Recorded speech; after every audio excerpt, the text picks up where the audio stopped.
I was on a hike through the forest when I saw it. The camera was sitting on a large boulder, as if it had been left for me to find. I approached it hesitantly, looking around to see if there was someone nearby. Maybe someone had set it down and forgotten about it. But there was nobody around.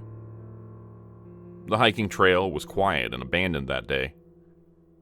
A Tuesday afternoon in January isn't exactly the busy time for these places after all.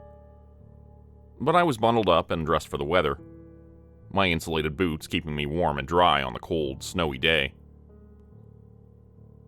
I stood there for a while, looking around to see if someone would come back for it. Part of me thought I should just leave it there, but it was an expensive-looking camera. On the side, it said SLR. Not knowing much about cameras, I had still heard of those initials before, and it struck me as being worth quite a bit of money.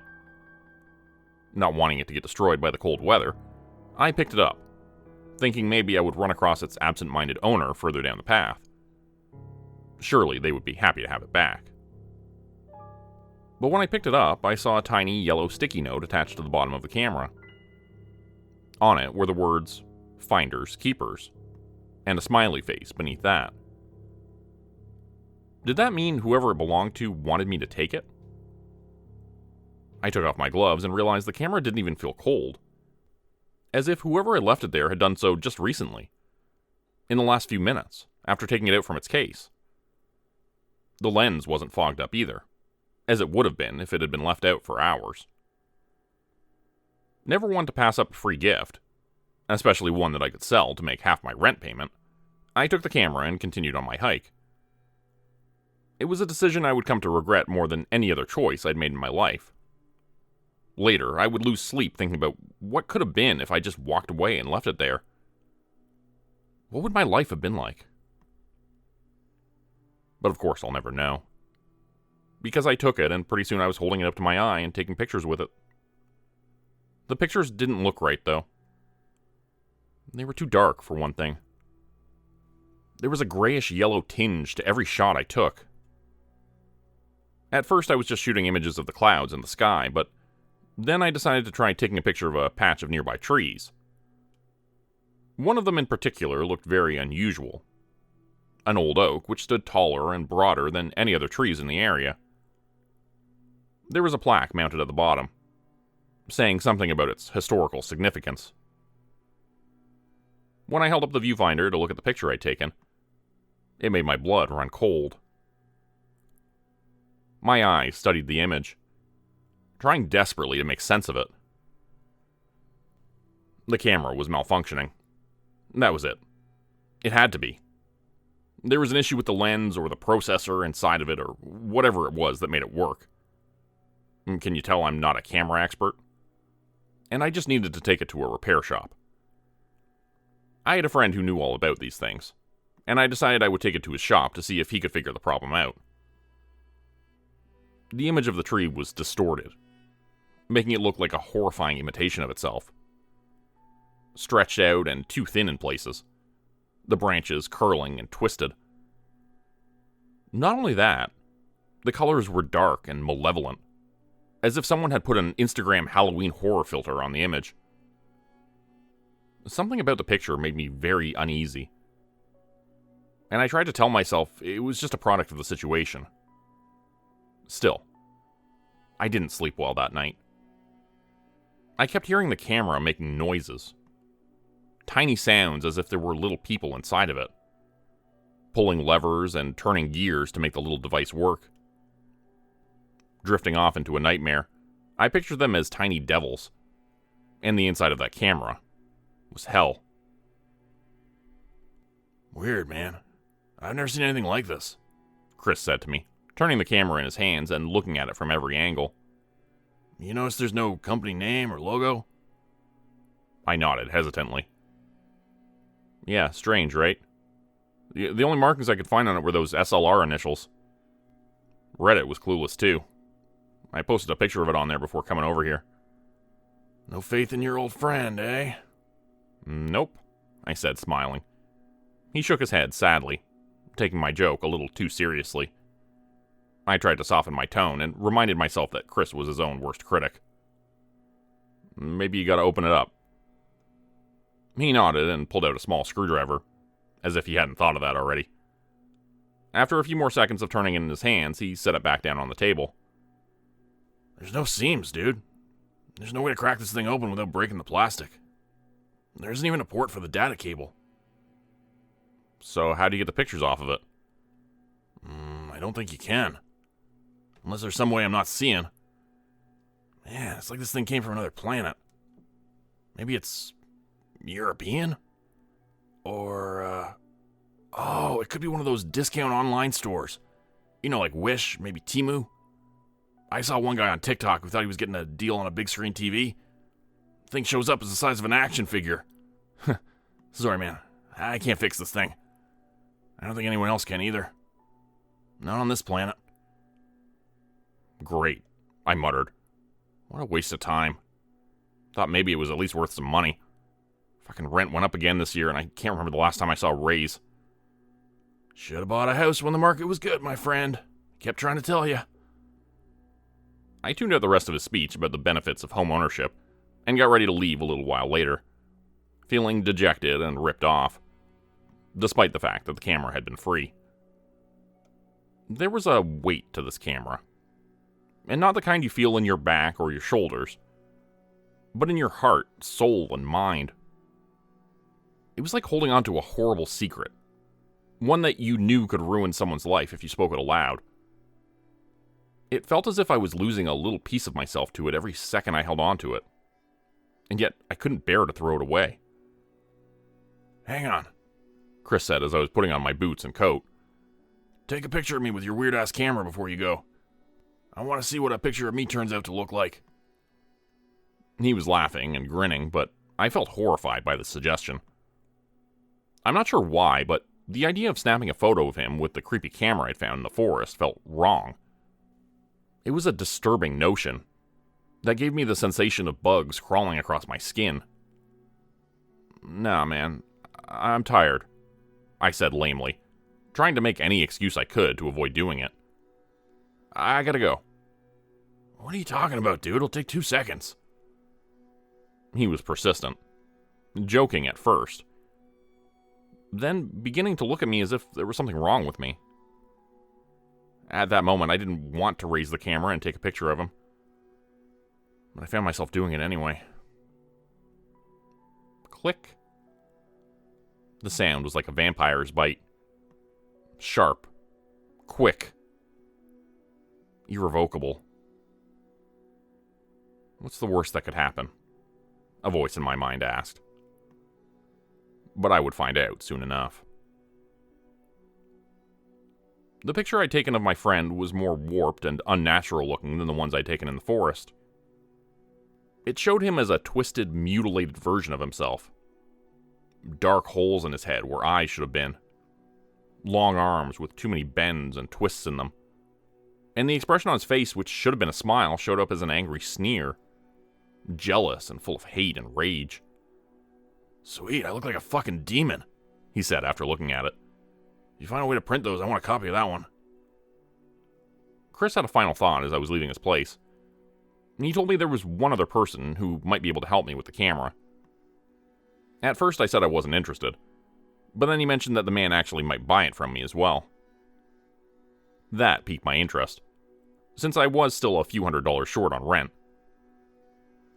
I decided I would take one last shot at deciphering the mystery of the strange camera, and getting rid of it for some profit.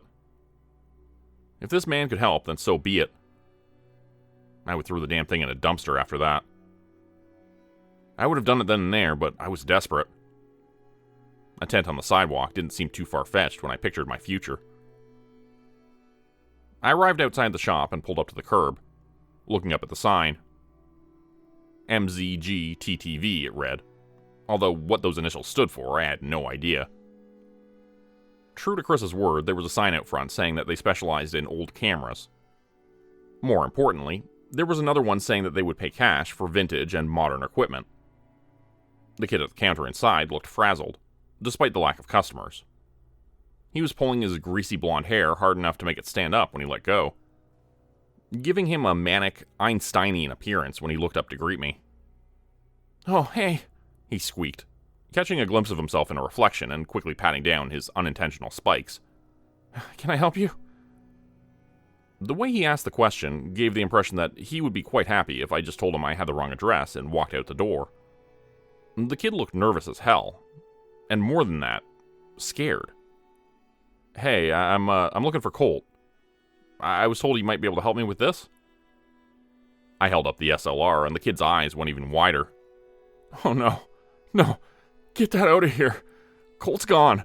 He's gone. He's at St. Daniel's now because of that fucking thing. And if you know what's good for you, you'll get rid of it." He screamed this last part, and picked up a pile of papers from the counter, hurling them across the room at me. They scattered everywhere, and I looked through them falling slowly to the floor like leaves and could see the kid crying. His face was bright red, and he opened his mouth to scream again, but I didn't want to hear the words.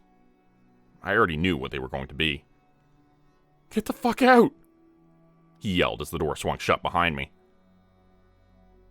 I ran back to my car as if rabid dogs were chasing me. But I didn't throw out the camera. God help me. I didn't throw out the camera.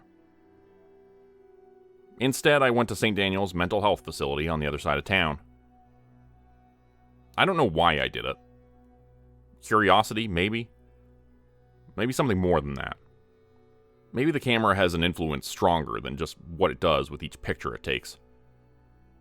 I'm terrified of how powerful it is. Much stronger than I could have ever imagined at first glance. More powerful than any technology we have on Earth. Sorry, I'm getting distracted again. Losing focus. Anyways, I got to the mental hospital and used what little information I had to weasel my way in there. To see Colt. The man from the camera store who seemed to have some ideas in his head about the camera. I didn't want to show it to him right away, afraid of how he might react, so I kept it tucked away as I sat across from him in a lounge, surrounded by other patients playing games and watching television on a fuzzy screen. I'd lied to get in, making up a story about being his nephew. "Colt," I said, trying to get him to look at me. "I'm a friend of Chris's. I need to ask you about..." I didn't even get halfway through the sentence before he looked up at me sharply and began to speak. "The camera?" he said, his eyes red and watery. It looked as if he hadn't slept in weeks. You found it, didn't you?" I nodded reluctantly. "Oh, fuck," he said, clutching his shirt and squeezing it like he was wringing out a wet towel. "I was starting to believe him. I was really starting to believe him when they said it wasn't real. He told me it didn't exist. And I believed them." "What is it?" I asked, trying to keep my voice even, hoping he would do the same. He took a few seconds to look around, as if to make sure no one was listening. "You still haven't figured it out yet?" he whispered. "You still don't know?" I shook my head, no. His eyes went wide as he seemed to consider something. "How many pictures have you taken? Did you shoot any people with it?" A nurse's head jerked up nearby at our conversation, and she began to walk over, looking angry. "Just one person, my friend. I took a picture of him with it," I said, hoping these words would reassure the nurse that we were just talking about a camera, not a gun. But she looked even more pissed off at the mention of photography than firearms. She was marching over and stood looking down at me. Her face was red and angry at first, but then she looked at Colt and her expression softened. "It's okay, Colt. It isn't real. The camera isn't real." She grabbed my arm roughly and told me to get the hell out, using a few other choice words and phrases about how I was disrupting his recovery and reinforcing his delusions. A minute later, there was a security guard standing in front of me, saying he would escort me out. He looked like he could play linebacker for the 49ers, so I didn't hesitate to go with him, worried what he might do to me if I refused. I heard Colt screaming as we left, calling out and kicking something over. He was ranting and fighting with the nurses as they tried to restrain him. And then, suddenly, a voice was speaking through the overhead PA, saying, "Code White, E is in Edward 3. Code White, E is in Edward 3. She repeated it once more, and then there was a loud click. Staff members came rushing past us from every direction, pushing us out of their way as they raced into the locked unit. The guard escorting me looked a bit dejected that he couldn't join in on the fun, and was forced to deal with me instead. "What the hell did you say to that guy?" He barked at me, after the crowd of staff members had gone by. I didn't answer. "Whatever it was, you really set him off." He walked me right to the edge of the property, as if to make sure that I would leave, then stood to watch me go. "Don't come back, you hear?" he called after me. "You do, we're calling the cops." I'd never been kicked out of a hospital before. But I guess there's a first time for everything. After the mental hospital, I didn't know where to go. I tried calling Chris, sitting in a McDonald's parking lot in my car, holding the camera in my free hand and examining it as if looking at it long enough would unlock some mystery I hadn't yet been able to solve. Chris didn't answer, despite me trying him 3 more times. I ended up settling on leaving him a voicemail, telling him to call me back as soon as possible. I was starting to get worried about him. More than anything, I was really wishing I hadn't taken that picture of him, especially after Colt's words at the mental hospital. "Did you shoot any people with it?" he had asked, looking terrified. The way he'd said it, he might as well have been talking about a gun. Or something worse than a gun. Something occurred to me, and I sent a text to Chris, telling him where I was going and asking if he could meet me there. A few minutes later, he responded, saying he would. So he was alive, I thought, breathing a sigh of relief. Still, I felt uneasy. Why hadn't he picked up the phone when I'd called so many times? Then he sent another message saying, "Make sure you bring the camera." For some reason, that text felt like a ransom demand.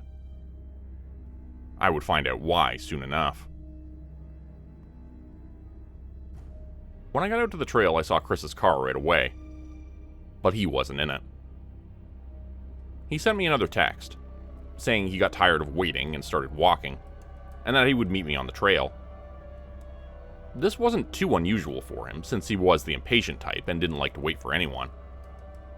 Still, I found the hairs on the back of my neck standing on end. Some primal instinct telling me to be cautious. I walked out into the forest, following the trail towards the place where I'd found the camera.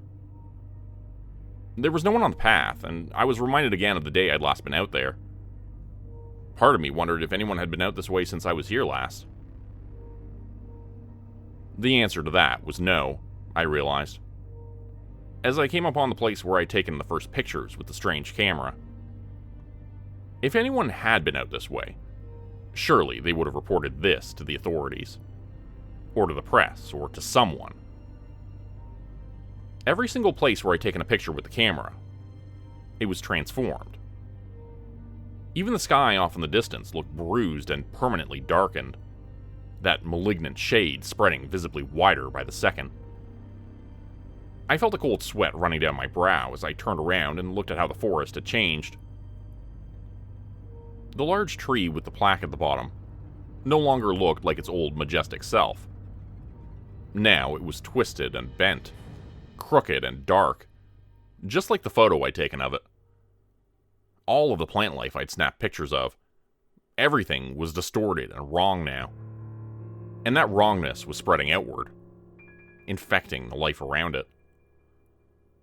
"Have you figured it out yet?" a voice asked from behind me. I spun around to see someone who looked like Chris emerging from the forest, coming out from behind a tree and walking toward me. I backed away, seeing the wrongness of his face. The same distorted portrait I had seen when I'd taken a picture of him with the camera the day prior. "I don't think he's smart enough to decipher it. We'll need to spell it out for him," Colt said from behind me, grabbing me as I tried to spin around and fight him off. But this wasn't the same Colt I'd seen at the mental hospital. This man looked like a mutated, deformed version of that person. His scraggly facial hair made it look as if he had not shaved for several days, telling me this could not be the same man. "Who the hell are you people?" I heard myself ask, seeing another man coming out of the trees, his face just as bent and twisted as the other two. "So slow to catch on. He really needs us to spell it out for him," said a version of the kid from the pawn shop, taking the camera from my hand. "There are millions of dimensions. Billions of them. All stacked on top of one another. We are from another place. A lot like yours. But we are better, smarter. Our technology's so far advanced that we've learned to communicate with other worlds. The other versions of our world. We could communicate to tell them how to build things, to make things for us. But we couldn't cross over. Not until one of your kind opened the doorway." He began to take more pictures, snapping images of the forest around us. And then he turned the camera and pointed at me. "Please, no. Say cheese." I closed my eyes, terrified of what would happen to me if he managed to capture my likeness in an image on that camera. If he did, there would soon be another version of me standing here, looking to take my place, looking to create more portals, more gateways to that dark world. Just as he was pushing down the button to take the picture, I heard a loud bang. A bright flash of light and smoke appeared in front of me, sending me reeling backwards. I stumbled out of the arms of the evil Cole who had been holding me and fell to the ground, landing in mud and dead leaves. "Swarm, swarm, swarm!" a voice shouted. And when I blinked my eyes open momentarily, I saw a SWAT-like team of what I at first assumed were police officers moving in from the nearby trees. A helicopter was hovering above, and several more men and women in body armor were rappelling down on ropes, landing all around us. I heard the sounds of a scuffle, people being thrown against trees and handcuffed, and several weapons being discharged. Still mostly blind from the flashbang, I wasn't really able to witness most of it. When I came to my senses, there was a man standing over me, holding his hand out to help me up. I shook my head, telling him that I needed a minute. I was still dizzy from everything that had happened. "Pack it up, ladies and gentlemen," he said with an air of authority. "We got what we came for." Nearby, someone was placing the camera in a black, heavy-duty looking case. He snapped it shut and put it inside another larger case with a bigger lock.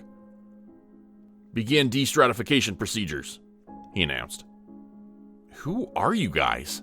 I asked, looking around and seeing men and women in reflective metallic suits carrying long, futuristic-looking guns. They began pointing them at the sky and at the areas of the forest where the malignant darkness was spreading. After several seconds, the darkness stopped growing and actually started retreating. "We're the good guys," the man standing over me said. "I'm sorry about your friend. We didn't get there in time to save him. Unfortunately, these folks don't like leaving credible witnesses." "Chris?" I asked, feeling like the world was suddenly spinning twice as fast as before. "He's dead?" "I'm afraid so. He tried to contact you against their wishes and they killed him. He was trying to warn you." I shook my head. He was all so crazy. How could I ever explain this to anyone? Who would ever believe it? "Please sign this form indicating that you will never tell anyone about the events which happened to you recently involving this object," the man said, holding out a form for me to sign. "What if I don't want to?" I asked, feeling uncooperative.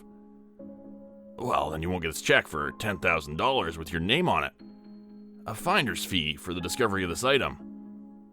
Standard payment amount, but only for those willing to sign the NDA." I sighed, feeling like I might as well get something out of all this madness. The camera was gone anyway, and that was a good thing. I was glad to have it out of my life. "Sure," I said eagerly, taking the pen and clipboard. 10 grand will pay my rent for a year. I'm sure Chris would have wanted it this way. Except for the whole part about him being dead. The man scrunched up his face in a frown and examined my signature, then handed me a check. I looked at the payer line, trying to figure out who the hell these people were. All it said was, the organization. And when I looked up, they were gone.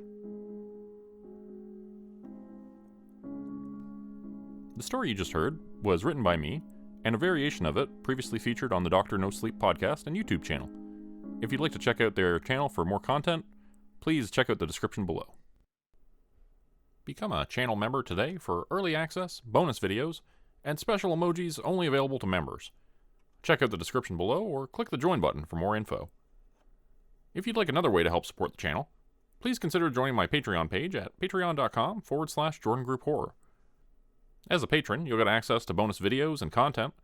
You'll be credited at the end of every video going forward, and if you decide to stay for 3 months, I'll name a character after you which will be featured in a Hollow's End story. Links to join the Patreon are in the description. Thanks everyone for listening. Please like, subscribe, and comment to help the channel continue to grow. And see you again next time at 4 p.m. Eastern Standard Time. Hope you have a great night.